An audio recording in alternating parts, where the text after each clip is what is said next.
1, 2, 3, acceptance! This is the circle of trust. These women have learned to accept their past, and now they are looking ahead to their future. They are part of the first ever Female Residential Multi-Service Center, or FRMSC, in Sacramento. This program is so exciting because it's designated and set up specifically for female parolees. It has a variety of gender-responsive services, which is very new to the department. The California Department of Corrections and Rehabilitation designed the program to help women 18 or older on active parole suffering from trauma and substance abuse issues. Bridges Professional Treatment Services is the contract provider.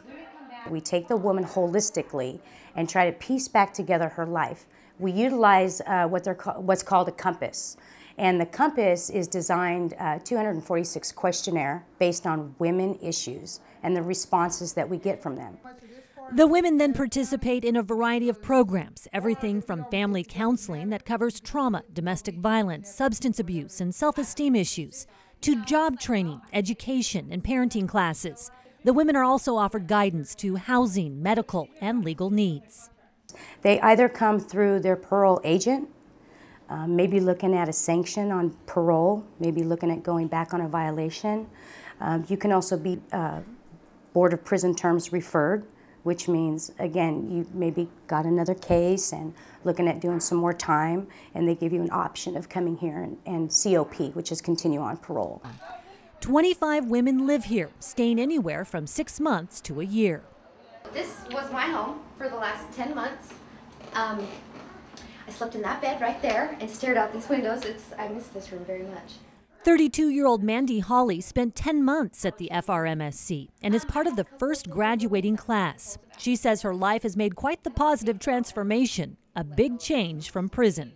I was in for almost a year, so it was such a shock to come out to the real world and to see my friends and people that I knew. I felt like, you know, the world goes on without you, and that was hard for me to handle. And so I had some emotional things come up and just started drinking again. And then it just turned into, I don't care what's going on, and I'll fix everything tomorrow. I can fix everything tomorrow. And tomorrow never came. Instead, I went back to prison. And when Mandy was released for the second time, it started to go down the same road. I went to go see a friend and got drunk. And when I woke up in the morning, hungover and sick, I decided that I really just couldn't do this anymore. And I had to go see my parole officer. And when I don't know what made me able to ask him for help. I was just so scared that my life was going to be in and out of prison, that I just broke down and I told him I needed help. Mandy's parole agent recommended the FRMSC. Mandy said she participated in every program the center provided. I was fortunate enough to be chosen to participate in the first group of women that did job readiness. And through that, I started volunteering at a nonprofit agency, and I did that for probably about 4 months. And then they created a position for me and hired me as an employee. I love my job. Mandy is also rebuilding her relationships with her family and feels good about the path she's on. I want to see my son graduate. I want to finish college and save redwood trees. CDCR officials and program directors say that similar gender-responsive programs help to reduce recidivism. It's all about getting to the root of the problem and what led these women into criminal activity.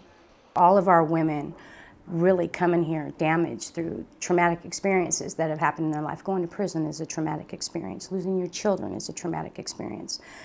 Committing crimes on the street, prostitution, all that. Doing drugs, selling drugs is really a traumatic experience. Being homeless is a traumatic experience. So the trauma is what we see.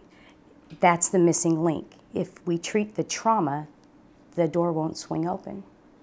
Responsibility! How a supportive hand can make all the difference.